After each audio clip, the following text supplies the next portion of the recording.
عفوك إني من نور مدت يداي نزعت أسرار قلبي وجئت ألقي بسم اللہ الرحمن الرحیم۔ روزہ کی تعریف۔ روزہ صبح صادق سے غروب آفتاب تک روزے کی نیت سے اللہ تعالیٰ کی رضا حاصل کرنے کے لیے کھانے پینے، بیوی سے ہم بستری کرنے اور سارے روزہ توڑ دینے والے امور سے رک جانے کا نام ہے۔ رمضان میں جھوٹ اور دغا بازی۔ سیدنا ابو ہریرہ رضی اللہ تعالیٰ عنہ سے روایت ہے کہ نبی اکرم صلی اللہ علیہ وآلہ وسلم نے فرمایا، اگر کوئی شخص جھوٹ بولنا اور دغا بازی روزے کی حالت میں نہ چھوڑے تو اللہ تعالیٰ کو اس کی کوئی ضرورت نہیں کہ وہ اپنا کھانا پینا چھوڑ دے۔ صحیح بخاری کی روایت ہے۔ اس انسان کے روزہ کا کوئی وزن اور قدر و قیمت نہیں جو روزہ رکھ کر بدکلامی کرتا ہے اور برے اعمال کا ارتکاب کرتا ہے۔ روزے کی حالت میں جھوٹ بولنا، فریب دینا، دغا بازی سے کام لینا، ناپ تول میں کمی کرنا، رشوت لینا دینا، حرام کمانا اور کھانا اور فسق و فجور کرنا باطل ہے۔ ایسا کرنے والا شخص روزہ کی توہین کرتا ہے اور شریعت اسلامیہ کا مذاق اڑاتا ہے۔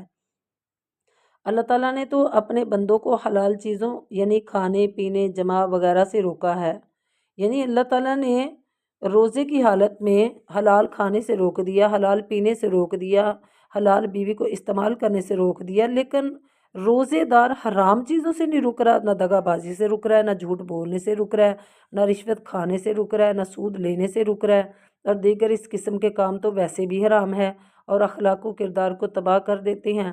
ان کو کرنے کا جواز کہاں سے آیا اور کس نے دیا؟ ایسے شخص کے بھوکا پیاسا رہنے کی اللہ تعالیٰ کو کوئی ضرورت نہیں، جو روزے کے ساتھ بھی وہ ہر کام کرتا ہے جو اللہ تعالیٰ نے منع فرمایا ہے۔ روزہ اور تعمیر کردار۔ روزہ گناہوں کے آگے ایک ڈھال ہے۔ جب تم میں سے کسی کا روزہ ہو تو دل لگی کی باتیں اور شور و شغب نہ کرے۔ اگر کوئی اسے گالی دے یا لڑائی جھگڑے کی کوشش کرے تو یہ کہہ دے کہ میں روزے سے ہوں، یعنی گالی گلوچ کا جواب گالی سے اور لڑائی کا جواب لڑائی سے نہیں بلکہ صبر و ثبات سے دینا ہے۔ اخلاق کا دامن نہیں چھوڑنا اور اپنی زبان کو روزے کی حالت میں آلودہ نہیں کرنا بلکہ درگزر سے کام لینا ہے۔ اسی طرح دل لگی کی باتیں حالت روزہ میں کرنا، موبائل فون پر لمبی لمبی عشق یا داستانیں بیان کرنا، اسی طرح موبائلوں کے اندر یا کسی بھی جگہ پہ فلمیں دیکھنا، گانے سننا، ڈرامے دیکھنا اور ہر غیر محرم عورتوں مردوں کو دیکھنا بالکل غلط ہے۔ اس سے روزے کا مقصد فوت ہو جاتا ہے اور اخلاق و کردار تباہ ہو جاتا ہے۔ رمضان المبارک کے روزے کے لیے رات کو طلوع فجر سے پہلے نیت کر لینا واجب ہے، البتہ نفلی روزوں کے لیے دن میں بھی نیت کی جا سکتی ہے۔ نیت کا تعلق دل کے ساتھ ہے نہ کہ زبان کے ساتھ۔ نیت کے کوئی الفاظ قرآن و سنت سے ثابت نہیں ہیں۔ مختلف کتابچوں کیلنڈروں میں روزوں کی نیت کے الفاظ کچھ اس طرح ملتے ہیں: وَبِالصَّوْمِ غَدٍ نَوَيْتُ مِنْ شَهْرِ رمضان۔ یہ بے اصل اور بے بنیاد ہیں، ان کی کوئی سند نہیں، نہ قرآن و سنت سے یہ بات ثابت ہے۔ بہرحال نیت ضروری ہے کیونکہ نیت کے بغیر روزہ نہیں۔ جس نے فجر سے قبل رات کو روزے کی نیت نہ کی اس کا روزہ نہیں۔ یہ ابو داؤد کی روایت ہے۔ تو روزے کی نیت دل سے کی جاتی ہے۔ یہ ہمارا الارم لگانا یا کسی کو یہ کہہ کر سونا کہ مجھے سحری ٹائم اٹھا دینا، میں نے روزہ رکھنا، یہ ساری نیتوں میں شامل ہے۔ روزہ کی فضیلت۔ حضرت ابو ہریرہ رضی اللہ تعالیٰ عنہ نے فرمایا کہ نبی علیہ الصلوۃ والسلام نے فرمایا کہ آدم کی اولاد کا ہر عمل دونا ہوتا ہے، ایک نیکی 10 سے لے کر 700 تک بڑھ جاتی ہے، مگر روزہ اللہ تعالیٰ فرماتے ہیں روزہ میرے لیے ہے، اس کا اجر اور بدلہ میں خود عطا کروں گا، اس لیے کہ میرا بندہ میری وجہ سے اپنی خواہشات اور کھانا پینا چھوڑتا ہے۔ یہ اجر و ثواب کتنا ہوگا اس کا علم اللہ تعالیٰ کو ہے، لیکن نیت کا عمل دخل اس میں ضرور ہے۔ جتنی نیت اچھی ہوگی اور اخلاص زیادہ ہوگا اتنا ہی اللہ تعالیٰ سے تعلق مستحکم ہوگا، یعنی مضبوط ہوگا، اور تعلق جتنا مضبوط ہوگا اتنا ہی اجر بھی زیادہ ملے گا۔ اللہ تعالیٰ نے عام قاعدے اور کلیے سے ہٹ کر خصوصی انعام کا اعلان کیا ہے، اور یہ انعام ہر خاص و عام کے لیے ہے۔ یہ فضیلت اور ثواب فرض روزوں کے علاوہ نفلی روزوں کا بھی ہے، کیونکہ اس میں فرض روزوں کی تخصیص نہیں کی گئی۔ روزہ سابقہ گناہوں کو مٹا دیتا ہے۔ سیدنا ابو ہریرہ رضی اللہ تعالیٰ عنہ فرماتے ہیں کہ نبی اکرم صلی اللہ علیہ وآلہ وسلم نے فرمایا جس نے رمضان کے روزے رکھے ایمان کے ساتھ اور ثواب کی نیت سے تو اس کے سابقہ گناہ معاف کر دیے جاتے ہیں۔ اس حدیث میں دو چیزوں کا تذکرہ بطور خاص کیا گیا ہے، نمبر 1 ایمان اور دوسرا احتساب۔ ایمان کیا ہے؟ ایمان ہر عمل کے لیے بنیادی شرط ہے۔ کوئی عمل بھی بغیر ایمان کے قبول نہیں ہوتا، چاہے وہ چھوٹا ہو یا بڑا ہو، فرض ہے یا نفل، مالی ہے یا جانی، ایمان کا ہونا بہت ضروری ہے۔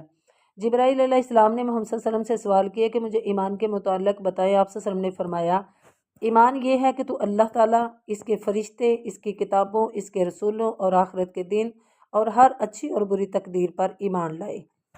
یعنی اس حدیث کی روح سے ایمان کے 6 ارکان بیان کیے گئے ہیں۔ یعنی ہمارا اللہ کی ذات پر ایمان ہونا چاہیے کہ اللہ ہی قادر مطلق ہے، اللہ ہی ہر چیز پر قادر ہے۔ پھر ہمارا ایمان ہونا چاہیے فرشتوں پر بھی کہ یہ اللہ تعالیٰ کی نوری مخلوق ہے۔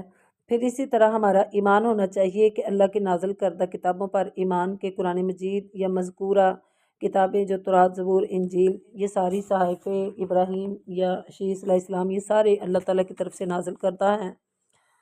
وہ الگ بات ہے کہ ان کے ماننے والوں نے بعد میں اس میں تحریف کر دی، لیکن جو اصلی صورت میں نازل کی گئی تھی اللہ کی طرف سے وہ بالکل برحق ہے۔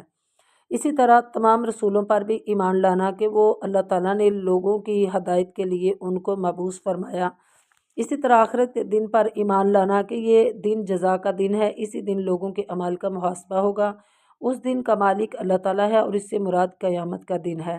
اچھی یا بری تقدیر پر ایمان کہ ہر انسان کی اچھی اور بری تقدیر اللہ رب العالمین کی طرف سے مقرر ہے، مگر یہ خیال رہے کہ تدبیر کرنے اور اسباب و وسائل کے استعمال سے نہیں روکا گیا۔ نمبر 2 ہے احتساب، اللہ تعالیٰ سے اجر و ثواب کی نیت کرتے ہوئے اس کی رضا کے لیے روزہ رکھنا، جس میں ریاکاری اور نمائش وغیرہ بالکل نہ ہو۔ ریاکاری سے سابقہ گناہوں کی معافی تو دور کی بات، الٹا گناہوں میں اضافہ ہو جاتا ہے۔ ایمان و احتساب کے ساتھ رکھا گیا روزہ گناہوں کے لیے معافی کا سبب بنتا ہے۔ روزہ دار کے منہ کی بو مشک کی خوشبو ہے۔ نبی صلی اللہ علیہ وسلم نے فرمایا، اس ذات کی قسم جس کے ہاتھ میں میری جان ہے، روزہ دار کے منہ کی بو اللہ کے نزدیک مشک کی خوشبو سے بھی زیادہ پسندیدہ اور پاکیزہ ہے۔ یہ روزہ دار کی عزت و افزائی ہے جو اللہ تعالیٰ کی طرف سے ہے۔ افسوس ان مسلمانوں پر جو روزہ نہ رکھ کر اس عزت و اعزاز سے محروم ہے۔ جھوٹ بولنے، نسوار رکھنے، حقہ پینے، سگریٹ نوشی کی وجہ سے یا پان وغیرہ کھانے کی وجہ سے روزہ نہیں رکھتے۔ کتنا فرق ہے ان دو مسلمانوں میں۔ ایک روزہ دار ہے کہ جس کے منہ کی بو اللہ کو کستوری سے بھی زیادہ عزیز ہے، دوسرا وہ جو حقہ اور سگریٹ نوشی کی وجہ سے بدبودار اور قابل نفرت ہے۔ بعض لوگ صحت مند ہونے کے باوجود روزہ نہیں رکھتے کیونکہ سگریٹ، نسوار کا استعمال کرتے ہیں، حرام اور مکروہ چیزیں نہیں چھوڑتے بلکہ روزہ چھوڑ دیتے ہیں اور پاکیزگی سے ہاتھ دھو بیٹھتے ہیں، جبکہ روزہ دار کے منہ کی بو اللہ کے ہاں کس قدر پاکیزہ اور عمدہ ہے۔ روزہ دار کے لیے اللہ تعالیٰ کا دیدار۔ اللہ تعالیٰ حسین و جمیل، اعلیٰ و ارفع، ہر چھوٹے بڑے عیب سے پاک، بے مثل اور بے مثال ہے۔ آسمان و زمین کے مالک اور پوری کائنات کے خالق ہیں۔ ہر چیز کو حکمت و عدل سے بنایا اور پیدا فرمایا۔ تمام چیزیں جو آسمان و زمین میں ہیں اس کی پاکی بیان کرتی ہیں۔ ساری سلطنت، بادشاہت اس کی ہے۔ تعریفات کے قابل وہی ذات ہے اور وہ ہر چیز پر قادر ہے۔ اس نے اپنے بندوں کو نیکی کرنے کے لیے پیدا کیا اور اس پر اجر و ثواب کا وعدہ فرمایا، مگر جو بشارت و خوشخبری روزہ دار کے لیے ہے وہ کم ہی کسی کے لیے ہے۔ نبی صلی اللہ علیہ وسلم نے ارشاد فرمایا، روزہ دار کے لیے 2 خوشی کے موقع ہیں جن میں وہ خوش ہوتا ہے۔ جب وہ روزہ افطار کرتا ہے تو اپنے روزہ کھولنے سے خوش ہوتا ہے، جب اپنے رب سے ملاقات کرے گا تو اپنے روزے سے خوش ہوگا۔ سہل بن سعد رضی اللہ تعالیٰ عنہ سے روایت ہے کہ نبی صلی اللہ علیہ وسلم نے فرمایا، جنت میں ایک دروازہ ہے جسے ریان کہا جاتا ہے، قیامت والے دن صرف روزہ دار اس سے داخل ہوں گے، اس کے سوا کوئی داخل نہیں ہوگا۔ پکارا جائے گا، روزہ دار کہاں ہے؟